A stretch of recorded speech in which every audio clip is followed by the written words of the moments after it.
नमस्कार, आप देख रहे हैं द न्यूज़ 15 और मैं हूं आपके साथ मनीष कुमार सैनी। बिहार में विधानसभा चुनाव की तैयारियां जोरों शोरों से जारी हैं। इस बीच सभी राजनीतिक दल रैलियों और जनसभाओं के माध्यम से जनता के बीच जाकर तरह तरह के वादे करते हुए नजर आ रहे हैं। ऐसे में एनडीए महागठबंधन के साथ प्रशांत किशोर की जनसुराज पार्टी चुनावी मैदान में डटकर एक दूसरे पर आरोप प्रत्यारोप लगाते नजर आ रहे हैं। वहीं देखा जाए तो बीजेपी ने बिहार विधानसभा चुनाव के लिए सियासी मैदान में जान फूंक दी है। लेकिन हाल ही में दरभंगा से एक बड़ी खबर निकलकर सामने आ रही है, जो कि दरभंगा जिले के हाईघाट विधानसभा क्षेत्र से जुड़ी हुई है। दरअसल हाईघाट विधानसभा में बीजेपी के विधायक और इस बार के प्रत्याशी रामचंद्र साहा को चुनाव प्रचार के दौरान जनता के भारी विरोध का सामना करना पड़ा। अटहर विधानसभा में प्रचार अभियान के दौरान ग्रामीणों ने नारेबाजी करते हुए विधायक और उनकी टीम को गांव में घुसने से ही रोक दिया। जनता के गुस्से और विरोध को देखते हुए स्थिति तनावपूर्ण हो गई, जिसके बाद सुरक्षा बलों और पार्टी कार्यकर्ताओं ने हालात संभालने की कोशिश की। लेकिन माहौल बिगड़ता देखकर विधायक को अपनी पूरी टीम के साथ गांव से दबे पैर वापस लौटना पड़ा। आपको यहाँ ये बता दें कि ये घटना उस समय की है जब रामचंद्र साहा अटहर गांव में अपने आगामी विधानसभा चुनाव के लिए जनसंपर्क करने पहुंचे थे। लेकिन जैसे ही उनका काफिला गांव के अंदर पहुंचा, ग्रामीणों ने विकास दो या वापस जाओ जैसे नारे लगाने शुरू कर दिए।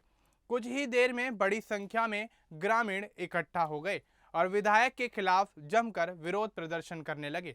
विरोध इतना बढ़ गया कि सुरक्षा कर्मियों को हस्तक्षेप करना पड़ा और पुलिस और पार्टी कार्यकर्ताओं ने उन्हें सुरक्षित निकालते हुए गांव के बाहर तक छोड़ दिया।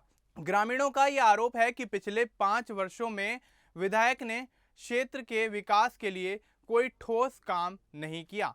गांव की स्थिति बद से बदतर होती जा रही है। स्थानीय निवासी विकास कुमार ने कहा कि अटहर समेत आसपास की पंचायतों में सड़कें टूटी पड़ी हैं, नालियां जाम हैं, बिजली की आपूर्ति अनियमित है और पीने के पानी की गंभीर समस्या बनी हुई है। स्वास्थ्य केंद्रों में डॉक्टर और दवाइयों की भारी कमी है, जिससे ग्रामीणों को छोटी छोटी बीमारियों के इलाज के लिए भी दरभंगा शहर की तरफ रुख करना पड़ता है। विकास कुमार ने आरोप लगाया कि विधायक बनने के बाद रामचंद्र साहा ने कभी भी गांव की समस्याओं की ओर ध्यान नहीं दिया। जब वोट लेने की बारी आती है तब वे हर घर पहुंचते हैं, लेकिन चुनाव खत्म होते ही जनता की परेशानियों से दूरी बना लेते हैं। उन्होंने कहा कि अटहर गांव में वर्षों से सड़क निर्माण की मांग की जा रही है, लेकिन अब तक कोई काम शुरू नहीं हुआ है। वहीं एक अन्य ग्रामीण रामकिशोर झा ने कहा कि रामचंद्र साहा की जीत हमेशा बीजेपी के नाम पर होती रही है।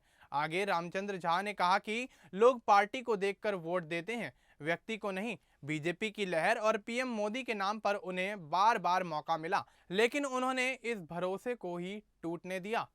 उन्होंने आगे बताया कि गांव में बिजली की स्थिति इतनी खराब है कि कई बार हफ्तों तक ट्रांसफार्मर जला रहता है, लेकिन मरम्मत के लिए कोई अधिकारी नहीं पहुंचता है। कुछ ग्रामीणों ने यह भी कहा कि जब वे अपनी शिकायत लेकर विधायक के पास जाते हैं तो उनकी शिकायतों को टाल दिया जाता है, वहीं कभी सीधे मिलने नहीं आते और अगर कोई समस्या भी बताई जाए तो सिर्फ आश्वासन मिलता है मगर काम नहीं होता। एक महिला मतदाता ने नाराजगी जताते हुए कहा कि गांव की महिलाओं को शौचालय और साफ पानी जैसी मूलभूत सुविधाओं के लिए भी संघर्ष करना पड़ता है। विधायक रामचंद्र साहा ने इस पूरे प्रकरण पर कोई टिप्पणी करने से साफ तौर पर इनकार कर दिया। मीडिया द्वारा सवाल पूछे जाने पर उन्होंने सिर्फ इतना ही कहा कि मैं अभी प्रचार में व्यस्त हूं, बाद में बात करूंगा।